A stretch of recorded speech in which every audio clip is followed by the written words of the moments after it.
اور ہر ذی حیات کے مختلف اعضاء میں باریکی سا فرق ہے۔ اس کی مخلوقات میں بڑی اور چھوٹی، بھاری اور ہلکی چیزیں، طاقتور اور کمزور چیزیں یکساں ہیں، اور یوں ہی آسمان، فضا، ہوا اور پانی برابر ہیں۔ لہذا تم سورج، چاند، سبزے، درخت، پانی اور پتھر کی طرف دیکھو، اور اس رات دن کے یک کے بعد دیگرے آنے جانے، اور ان دریاؤں کے جاری ہونے، اور ان پہاڑوں کی بہتات اور ان چوٹیوں کی اونچان پر نگاہ ڈالو، اور ان نعمتوں اور قسم قسم کی زبانوں کے اختلاف پر نظر ڈالو۔ اس کے بعد افسوس ہے ان پر جو قضاء و قدر کی مالک ذات اور نظم و انضباط کی قائم کرنے والی ہستی سے انکار کرتے ہیں۔ انہوں نے تو یہ سمجھ رکھا ہے کہ وہ گھاس پھونس کی طرح خود بخود اگائے ہیں، نہ ان کا کوئی بونے والا ہے اور نہ ان کی گوناگو صورتوں کا کوئی بنانے والا ہے۔ انہوں نے اپنے اس دعوے کی بنیاد کسی دلیل پر نہیں رکھی اور نہ سنی سنائی باتوں کی تحقیق کی ہے۔ ذرا سوچو تو کیا کوئی عمارت بغیر بنائے ہوئے کی ہوتی ہے؟ اور کوئی جرم بغیر مجرم کے ہوتا ہے؟ اگر چاہو تو چوٹی کی طرح ٹڈی کے متعلق بھی کچھ کہو کہ اس کے لیے لال بھبو کا 2 آنکھیں پیدا کیں اور اس کی آنکھوں کے چاند سے دونوں حلقوں کے چراغ روشن کیے، اور اس کے لیے بہت ہی چھوٹے چھوٹے کان بنائے اور مناسب و معتدل منہ کا شگاف بنایا، اور اس کے حص کو قوی اور تیز قرار دیا، اور ایسے 2 دانت بنائے جن سے وہ پتیوں کو کاٹتی ہے، اور دراتی کی طرح 2 پیر دیے جن سے وہ گھاس پات کو پکڑتی ہے۔ کاشتکار اپنے زراعت کے بارے میں اس سے ہراساں رہتے ہیں۔ اگر وہ اپنے جتھوں کو سمیٹ لیں جب بھی اس ٹڈی دل کا ہانکنا ان کے بس میں نہیں ہوتا، یہاں تک کہ وہ جست و خیز کرتا ہوا ان کی کھیتیوں پر ٹوٹ پڑتا ہے اور اپنی خواہشوں کو پورا کر لیتا ہے، حالانکہ اس کا جسم ایک باریک انگلی کے بھی برابر نہیں ہوتا۔ پاک ہے وہ ذات جس کے سامنے آسمان و زمین میں جو کوئی بھی ہے خوشی یا مجبوری سے باہر صورت سجدے میں گرا ہوا ہے، اور اس کے لیے رخسار اور چہرے کو خاک پر مل رہا ہے، اور عجز و انکساری سے اس کے آگے سرنگوں ہے، اور خوف و دہشت سے اپنی باغ ڈور اسے سونپے ہوئے ہے۔ پرندے اس کے حکم کی زنجیروں میں جکڑے ہوئے ہیں، وہ ان کے پروں اور سانسوں تک کی گنتی کو جانتا ہے، اور ان میں سے کچھ کے پیر تری پر اور کچھ کے خشکی پر جما دیے ہیں، اور ان کی روزیاں معین کر دی ہیں، اور ان کے انواع و اقسام پر احاطہ رکھتا ہے کہ یہ قوا ہے اور یہ عقاب، یہ کبوتر ہے اور یہ شتر مرغ۔ اس نے ہر پرندے کو اس کے نام پر دعوت وجود دی اور ان کی روزی کا ذمہ لیا، اور یہ بھاری بوجھل بادل پیدا کیے جن سے موسلا دھار بارشیں برسائیں، اور حصہ رسدی مختلف سرزمینوں پر انہیں بانٹ دیا، اور زمین کو اس کے خشک ہو جانے کے بعد تربتر کر دیا، اور بنجر ہونے کے بعد اس سے لہلہاتا ہوا سبزہ اگایا۔ وضاحت مؤلف: چونٹی بظاہر ایک حقیر سی مخلوق ہے اور جسامت کے اعتبار سے نہایت چھوٹی،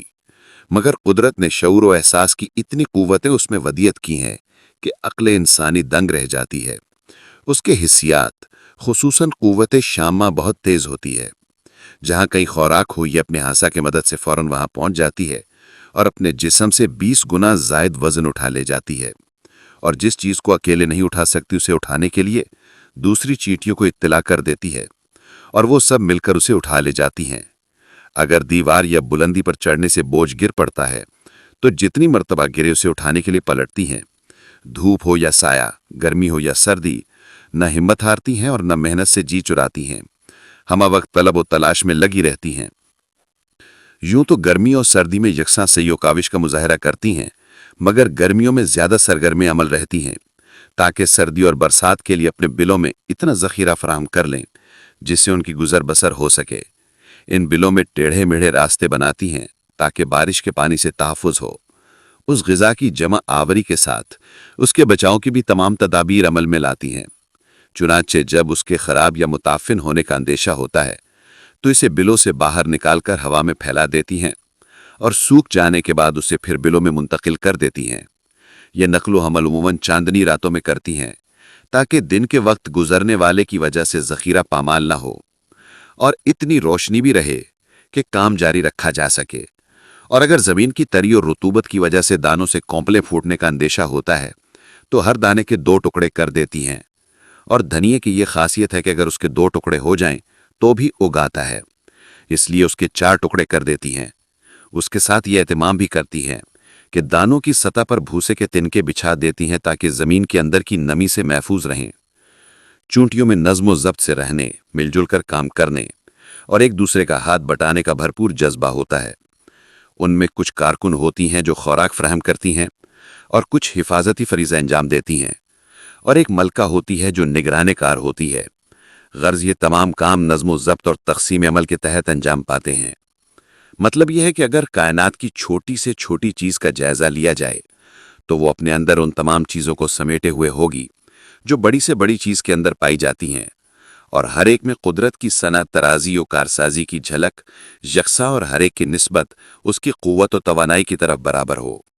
خواہ وہ چونٹی کی طرح چھوٹی ہو یا درخت خرما کی طرح بڑی۔ ایسا نہیں کہ چھوٹی چیز کو بنانا سہل اور بڑی چیز کو پیدا کرنا اس کے لیے مشکل، کیونکہ صورت، رنگ، حجم اور مقدار کا اختلاف صرف اس کی حکمت و تدبیر کی کار فرمائی کی بنا پر ہے، مگر اصل خلقت کے اعتبار سے ان میں کوئی تفاوت نہیں۔ لہذا خلقت و آفرینش کی یہ یک رنگی اس کے سانے کی وحدت و یکتائی کی دلیل ہے۔ ٹڈی ایک مختصر جسامت کا جانور ہے۔ بچپنے میں اس کے پیر چھوٹے، ٹانگیں لمبی، سر بڑا اور دم چھوٹی ہوتی ہے۔ جب بچپنے کا دور گزر جاتا ہے تو پر بڑھے اور جسم کی لمبائی زیادہ ہو جاتی ہے۔ خوراک کی تلاش میں جتھا بنا کر ایک جگہ سے دوسری جگہ پرواز کرتا رہتا ہے۔ اس پرواز سے اس کے جسم اور اعصاب پر خوشگوار اثر پڑتا ہے اور جسم قوی اور اعصاب مضبوط ہو جاتے ہیں، لیکن یہ دور اس کے لیے انتہائی پریشان کن ہوتا ہے کیونکہ بھوک کی شدت اسے کسی کروٹ چین نہیں لینے دیتی۔ چنانچہ جب ٹڈی دل مل کر پرواز کرتا ہے تو جہاں کہیں سبزہ نظر آتا ہے بے تحاشا ٹوٹ پڑتا ہے، اور مادہ اپنی دم سے زمین میں سوراخ کر کے انڈے چھوڑ جاتی ہے جن سے بچے نکلتے ہیں، اور جب ان کے جسم و جان میں توانائی آتی ہے تو اڑنے لگتے ہیں۔ ان کا پھیلاؤ کبھی کبھی 2000 مربع میل تک پہنچ جاتا ہے اور ایک دن میں 1200 میل کی مسافت طے کر لیتے ہیں، اور جدھر سے ہو کر گزرتے ہیں کھڑی کھیتیوں اور سبززاروں کو اس طرح چاٹ جاتے ہیں کہ روہدگی کا نام و نشان تک نہیں رہتا۔ یہ پرواز گرم خشک موسم میں ہوتی ہے، اور جب تک موسم سازگار رہتا ہے پرواز جاری رہتی ہے۔ جب سخت سردی یا تیز آندھی انہیں منتشر کر دیتی ہے تو جماعتی زندگی کی کشمکش سے آزاد ہو کر تنہا رہ جاتے ہیں۔ یہ تنہائی کی زندگی ان کے لیے بڑی مطمئن زندگی ہوتی ہے، نہ انہیں بھوک ستاتی ہے اور نہ پرواز کی تاب و مشقت نڈھال کرتی ہے۔